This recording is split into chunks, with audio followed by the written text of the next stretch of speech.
Hello friends, রিকিস fashion আবারও একটি mini blog নিয়ে আপনাদের সামনে এসে হাজির হয়ে গেলাম। আর আজকে দুপুরবেলা দেখেছেন এই দিকটাতে পুরোটাই অন্ধকার অন্ধকারই, কিন্তু রোদ হালকা আছে। আর অপোজিটটা আপনাদেরকে দেখায়, দাঁড়ান, এই দেখুন কি অবস্থা, পুরো মেঘ হাইরে অ্যালার্ট জারি করে দিয়েছে। পুরো কি অবস্থা একবার দেখুন, আপনাদের দেখায়।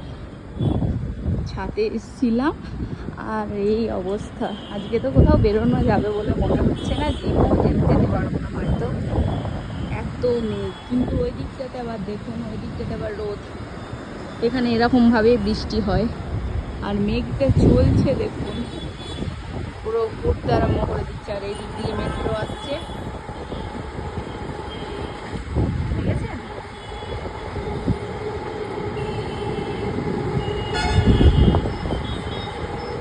ওয়েদারটা খুবই সুন্দর আর ঠান্ডা। তো এখনকার মতো টাটা, দেখা হবে নেক্সট ব্লগে।